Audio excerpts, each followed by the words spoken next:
speaking of persistence and global enterprises and business, Ted, I'm going to come to you next. As with Bayer Materials, so actually it's with MaterialScience LLC, Bayer has shown a lot of persistence and stick-to-itiveness, not only in this region but around the world. And I know I was just looking at your 16th annual Bayer Facts of Science Education Report, where this year it struck me the focus on the workforce shortage, myth or reality. And this is a theme we're seeing from the Brookings Institution, from the Bayer Report, and from others, that the skills are in demand, and you heard this earlier today as well, by employers that exceed demand for counterparts that don't have the skills, and this trend is going to continue. And it's not only for future scientists and engineers and so-called traditional STEM disciplines. So I wonder if you could share some of your perspectives on what is it you're looking for? What are the skills that you're looking for in those that are graduating to come into the workforce? And what are some of the best practices you're involved in for developing that pipeline of talent? Well, the skills that we're looking for really start with the hard skills. I think everybody's familiar with those, and that's what we learned when we were in school. So the basic math, the advanced math, chemistry, general science and problem solving, the scientific method, et cetera.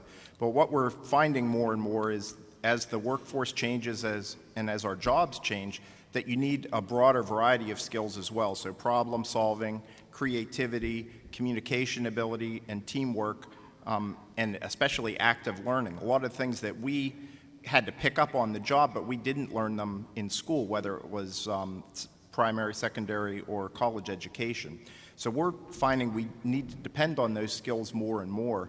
You've heard from a number of the presenters today from industry, whether it's here or in the breakout sessions, how much of a turnover in our workforce we're going to have over the next 5, 10, 15 years, whatever time frame you want to look at. We're facing the same thing at Bayer MaterialScience. Believe it or not, I am under the average age at Bayer MaterialScience. And that's not a good thing for Bayer. It's a great thing for having all these experienced chemists, engineers, salespeople, marketing people, et cetera. But in 10 years, we're going to have to replace half of those very experienced people. So we need to bring in that pipeline of talent, not just great scientists, but also people that can learn well. We need active learners. They're going to have to absorb the information that our experienced chemists and engineers and salespeople can pass on to them.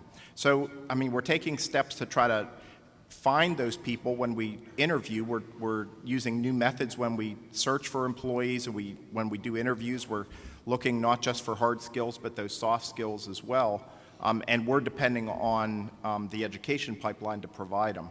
As far as best practices for developing those, I'd say we in industry really aren't the experts at that, and that's why we partner with organizations like ASSET and the STEMX network, and hopefully can help you all understand what we're looking for and depend on you to help develop that talent. The one thing I think we do know is the more interaction we have between industry and the students and the teachers, the better perspective everybody's going to have. We're going to know what kind of workers we have to look forward to in the future, and really how we have to adapt to absorb those professionals, and the educational system will know what they need to do to provide what the workforce is going to need.